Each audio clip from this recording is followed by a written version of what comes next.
Maintenant, on va passer à l'étape suivante, l'étape du changement. Cette étape qui va consister à mettre en place le plus petit changement possible dans votre comportement face à ce problème. Le plus petit changement possible, sachant qu'un changement en entraîne un autre et que c'est une grande chaîne de cause à effet qui va pouvoir se mettre en place.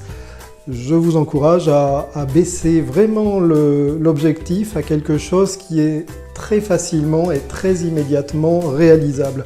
Je vous donne un exemple. Pour arrêter de fumer, le plus petit changement, avant d'arrêter de fumer parce que c'est trop dur pour moi, va peut-être consister à ne plus fumer dans ma voiture. Si j'ai envie de fumer, j'irai le faire en m'arrêtant sur un parking ou à l'extérieur. Comme ça, je vais pouvoir nettoyer ma voiture, qui est un stimuli incroyable, un rappel incroyablement puissant pour les fumeurs. Tous ceux qui ont arrêté le savent. Je vais supprimer tout le tabac de ma voiture, de la boîte à gants, les briquets, etc. Ça ira dans mon sac, dans une sacoche, ça ne résidera plus dans la voiture. Et puis je vais en profiter pour nettoyer, désodoriser, désinfecter ma voiture. Voilà, ça c'est un changement facile à mettre dans un premier temps et qui fait que de toute façon à terme, comme je ne fumerai plus, je n'aurai plus besoin de tabac et plus besoin de subir cette voiture malodorante. Alors vous l'avez compris, le plus petit changement, c'est le premier pas sur ce long chemin. Et même si le chemin est long, ça commence toujours par un premier pas. Maintenant, on va pouvoir mettre en place, voir un petit peu plus loin, viser plus loin.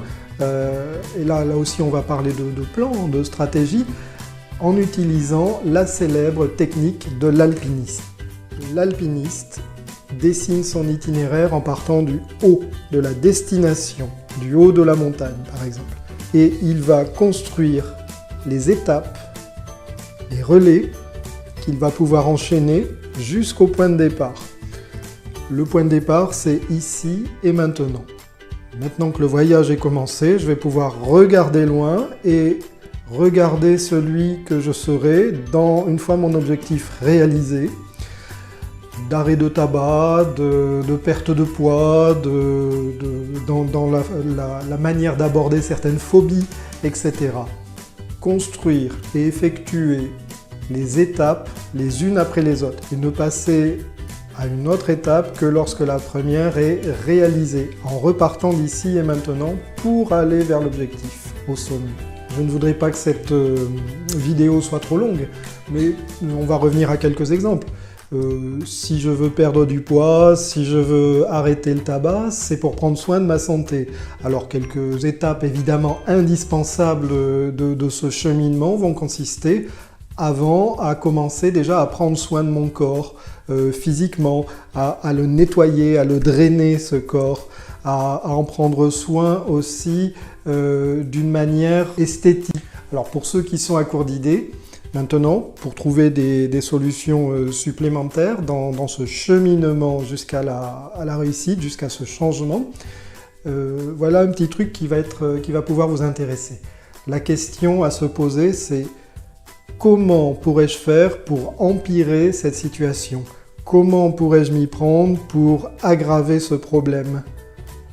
Vous allez avoir, paradoxalement, ça va mettre en lumière, ça va éclairer les zones d'ombre sur lesquelles vous devez certainement commencer à agir en priorité. Par exemple, pour fumer davantage, il faut peut-être que j'ai davantage de stock de cartouches de cigarettes dans mon placard.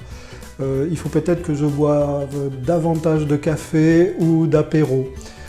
Il faut peut-être que je reste enfermé, que j'évite de faire des pauses, etc., etc. Bref, je vais éliminer ce qui entretient ce problème.